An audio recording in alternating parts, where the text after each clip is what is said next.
जा रहा है दोनों माँ बेटा को संस्कार करने के लिए। लेकिन अफसोस की बात है वह दोनों माँ बेटा को ऐसे पापी के हाथ से आग मिल गया तो दोनों माँ बेटा को स्वर्ग में फेंक दिया। अगर हम मरेंगे अरुण जी तो मुझे आग कौन देगा? इससे अच्छा है कि मैं याद अभागल बेटा को देंगे, मैं याद रानी को देंगे। जा रहा हूं उस आखिरी में आग लगा करके हम खुद जल करके मर जाएंगे।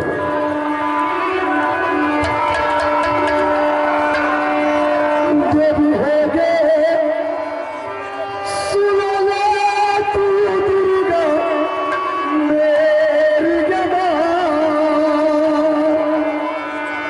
सबका के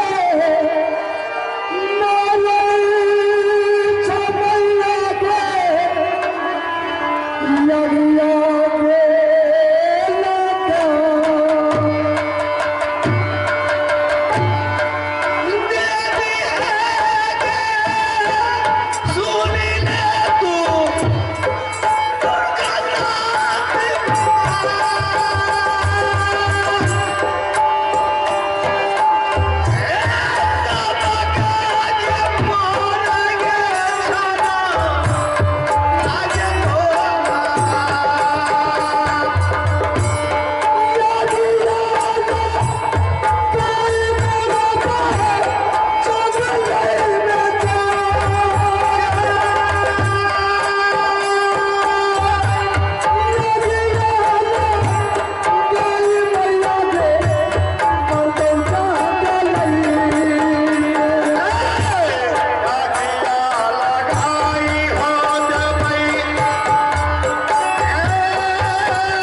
इसका मतलब है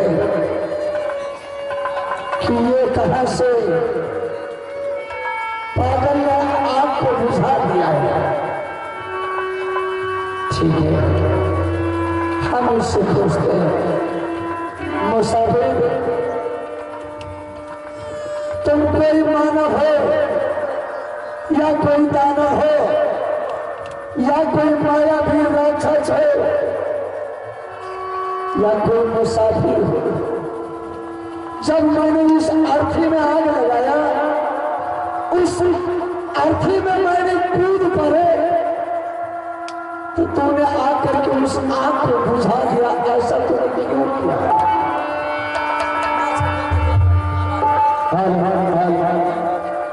बिल्कुल तुम्हारा कहना बिल्कुल ठीक है कि दुख के सामने में कोई तुझे अच्छा नहीं लगेगा, सब बुरा ही लगेगा। देख मेरे भाई, मैं एक मानव के नाते से मैंने तुझे ये प्यार बचाया है, और इंसान चाहे कितने भी अमीर क्यों ना हो जाए लेकिन उसके पास मानवता रहना चाहिए। और मैंने तुझे मानवता के नाते से मैंने तुझे जान बचाया है, और मैंने तुझे जान बचाया तो चल मैं अभी से तुझे मैं प्रतिपाल करेंगे, अभी से तुझे मैं पालन पोषण करूंगा। चल मेरे साथ। क्या तुम्हारे साथ जाओ? नहीं मुसाफिर, मैंने किसी के ऊपर भरोसा नहीं करता हूं।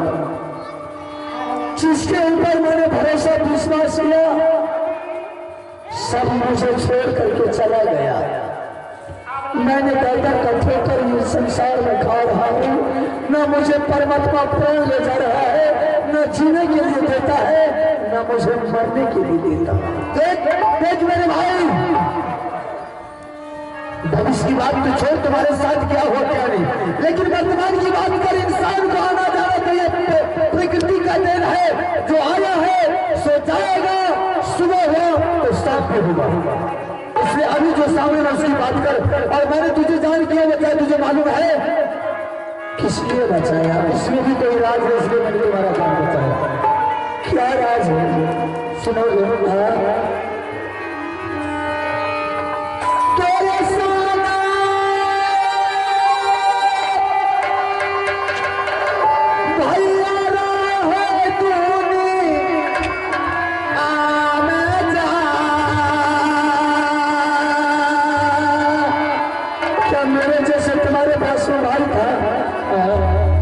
मर गया?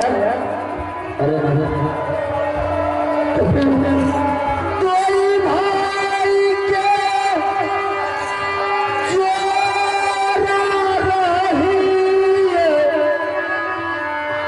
नागर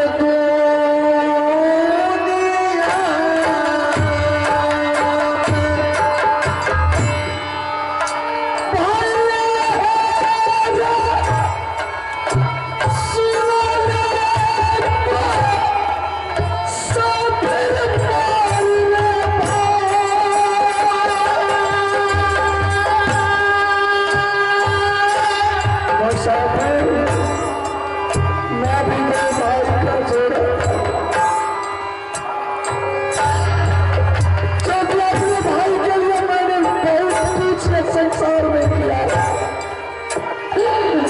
सब लोगों घर को छोड़ करके निकल पड़े तो मेरे भाई पलट करके नहीं मेरे ऊपर देखा कि मेरे भाई कहाँ जा रहा है।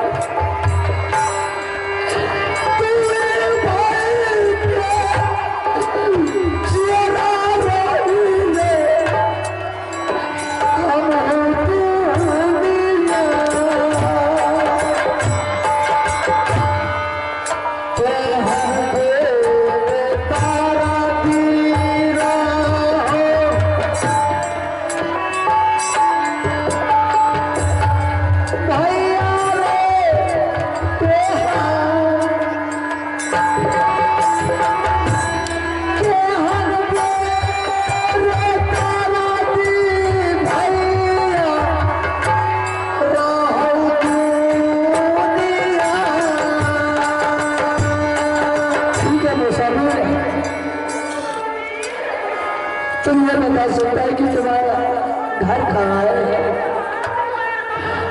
तुम्हारे माँ बाप का क्या नाम है, तुम्हारा क्या नाम है बता सकता है? अच्छा नाम पूछो। अगर तुम अपने नाम पता मुझे बता दिया तो हम तुम्हारे साथ सदा के लिए रहने के लिए मुसाफिर तैयार है। क्या बलवान नगर नाम से ही बात मैं तुझे नाम बताऊंगा।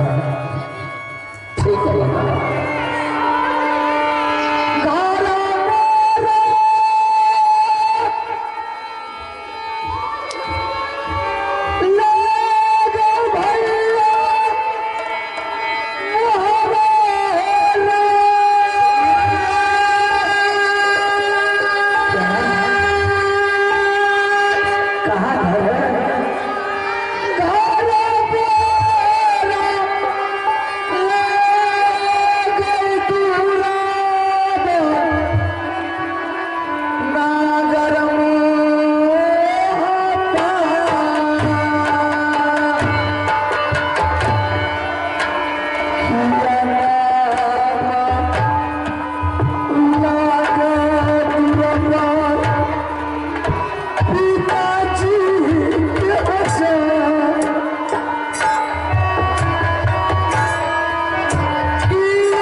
हुआ भाई साहब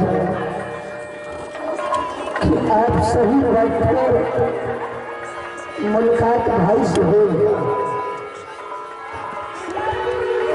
भाई साहब। सबसे पहले राज मोहब्बत को पसंद कहकर दूसरा दीजिए कि राज मोहब्बत का क्या कुशल है।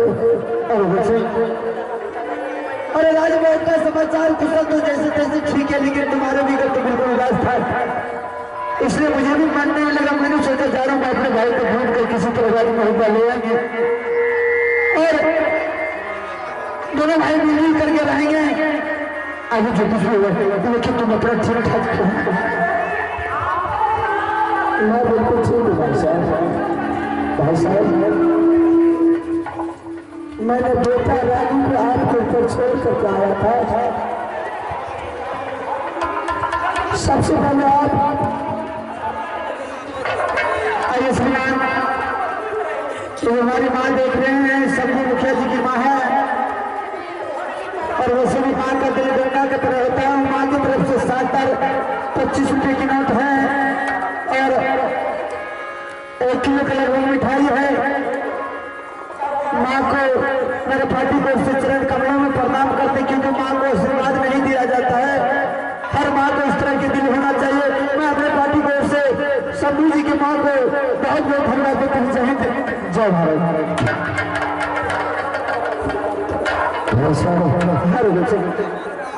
भानु सेना की क्या हाल चाल है? और उनको सबसे ज्यादा मस्ती ले रही है राज भगवान, किसी तरह की भी चल रही है। बेटा एम्बेसी का पढ़ाई चल रहा है स्कूल में। और मेरे रानी का क्या समाचार है? और बच्ची तुम्हारी रानी कुछ दिन के लिए वो अपने नैहर चली गई है, इसलिए राज भगवान नहीं थी। क्या मेरे रानी नैहर चली गई है? हर बच्ची अच्छी बात है। और मेरा बेटा अमरजीत सिंह का क्या हाल है?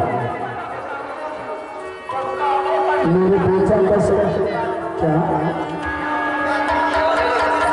सबका समाचार आपने अच्छे सुने और मेरे बेटा का समाचार जब मैंने आपसे पूछा तो आपने सर पर हाथ देकर के जमीन पर बिछा करके बैठ गई। क्या बात है?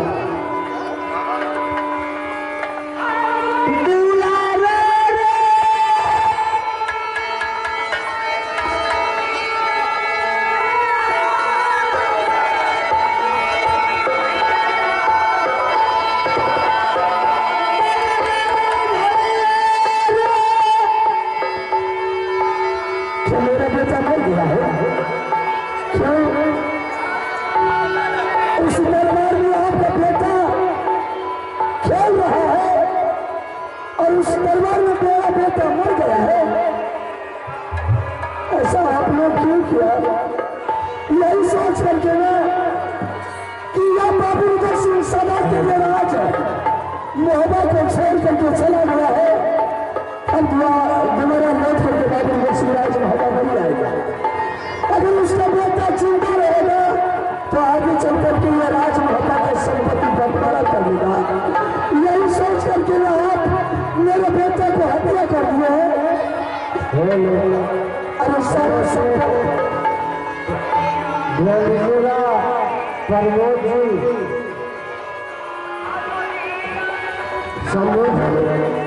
प्रमोद जी अगर हमारे मेरे घर सवाल आप सुन रहे हो तो कृपया हमारे स्टेज के लिए पहुंचे। अच्छा है भाई साहब, आप सही बात पर आ गए हैं। चलिए मेरे बेटा का लिहाज और मेरे रानी का लिहाज, दोनों माँ बेटा का लिहाज इस जगह में झोपड़ी खड़ा है। ये दोनों लाश तुम्हारे झोपड़ी में पड़ा है। अरे तुम बोल रहा है कि दोनों लाश को गंगा जी में डाल दो। अपने से छोटी बहू को बदन में हाथ लगाना नहीं चाहिए, क्योंकि अपने हिंदू धर्म में बड़े छोटे का लाज लिहाज है। मैं ऐसा नहीं कर सकता। ठीक है, अगर आप मेरे रानी की लाश में हाथ नहीं लगा सकते, मेरे अभागल बेटा का लाश तो आप उठा सकते हैं। हाँ ऐसा चलिए आप मेरे बेटा का लाश उठाइए।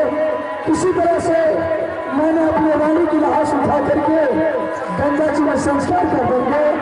आप यहाँ से वापस लौट करके राज महबा चले जाइएगा।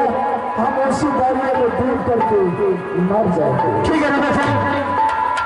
अरे मायना जी ने तो आप दोनों भाई की दुनिया में बच्चा के है, मरना तो है, लेकिन उधर से मेरा एक विचार बनता है कि गुरु महाराज को जरा सा आवाज लगा कर हर दोनों भाई गुरु महाराज से मिल लेना चाहिए, ताकि मिलने के बाद आगे चल के गुरु महाराज के चरण में दोनों भाई का जगह मिलेगा और दोनों भाई को स्वर्ग मिलेगा।